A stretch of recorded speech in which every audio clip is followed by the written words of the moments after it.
Fritz, you have speed? Yeah. Okay, start.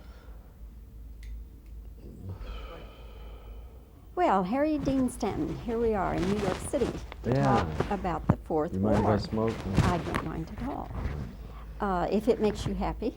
Well, it's all right in moderation, you know. I smoke mainly, too, because they're trying to outlaw it. I think the Ceausescu's outlawed it in Romania, didn't they? Before they were shot. So I smoke a lot of time. I think a lot of it is just making a statement, you know, that I don't think cigarettes cause cancer. They don't help. If you've got lung cancer, I'm sure smoking could be a non-obstacle, but I don't think it causes it, you know. I think that's a big scam, this whole political power struggle between the what is it, the Cancer Society and the tobacco companies. I don't advocate it, especially if you smoke 2 and 3 packs or more a day. That's obviously stupid. So you're speaking for moderation. Yeah, moderation and everything, you know. I smoke good tobacco and I don't overdo it. All right, well, go ahead and light up, and I'll Thank you. I'll get into the next part of the interview then. Of course, we in Texas know you and love you because of Paris, Texas. Do they still show that down there? I do see it occasionally. Yeah. Yes, yes. Well, that's good. That's a good, well-made film. I think it's a good film. Got a lot of good writing and good cinematography and score. Ry Cooder's score, and Vim, of course, and Dean Stockwell, and the kid, and all of it. It's all good.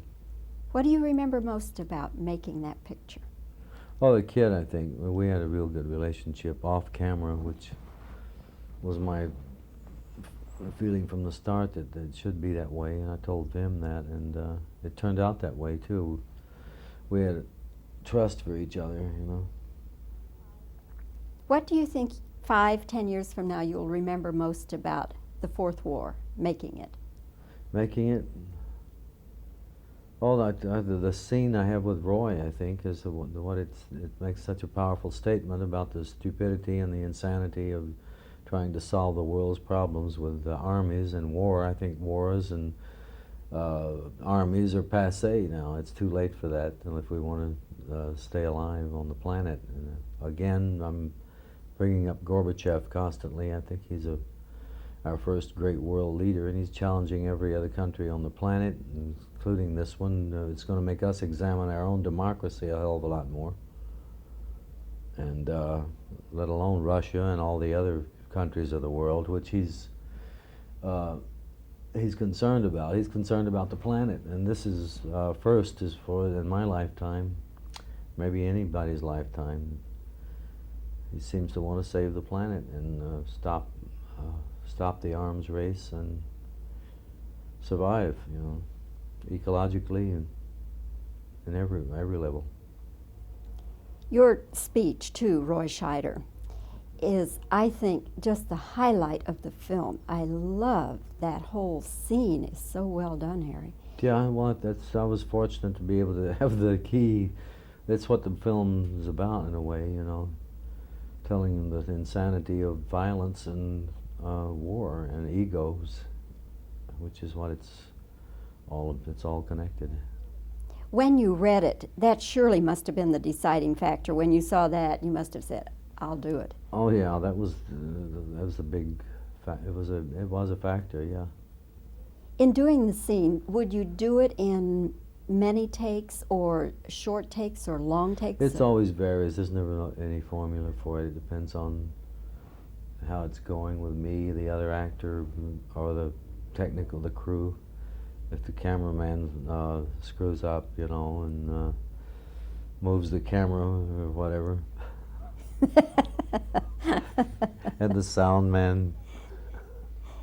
You just suddenly went out of focus, I want to tell you. Harry, what do you think will be the reaction from military people if they see Hopefully they'll believe me as a general. I worked with a guy named Captain Dale Dye, an ex-Marine captain, and he helped me. Was my main goal. I'm just hoping that a general or any military man it'll be believable to them, not the usual stereotypes or badly drawn, definitely, you know, defined badly defined character of a military man. Hopefully it's, you know, it's technically right. Do you think they'll be offended by the Roy Scheider character? He's such a wacko. Well, I mean, there's a lot more people more wacko than him. But they're not usually precipitating a third world war, though, you know.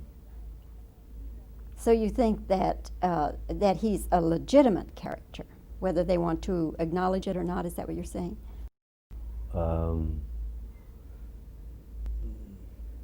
Is he a legitimate character?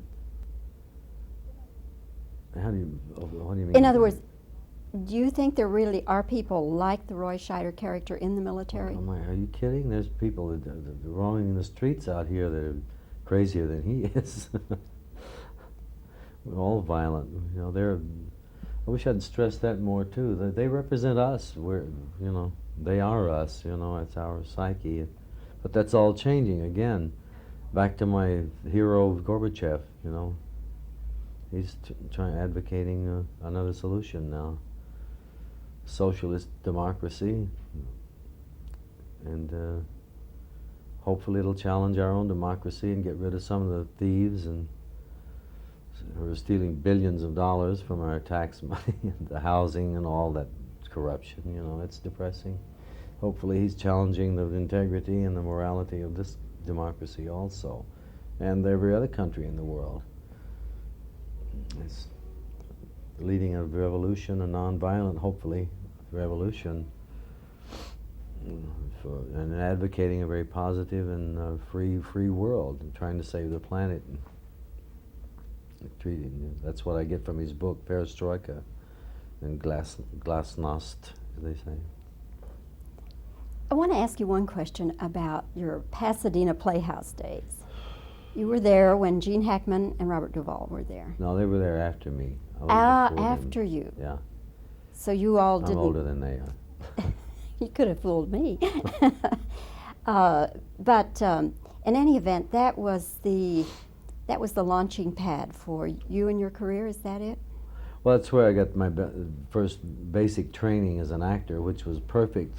Probably the best school in the country for the beginning actors. It had history of the theater and all the best speech department and fencing and body movement and stage makeup, all of it, you know.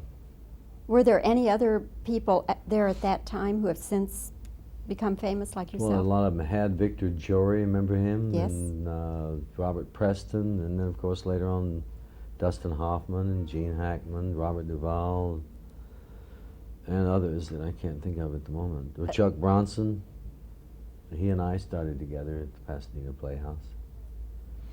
Okay. Well, again, Harry, it's nice talking with you, and I hope the Fourth War does well for all of you. And again, I shall always remember your scene. That is so special.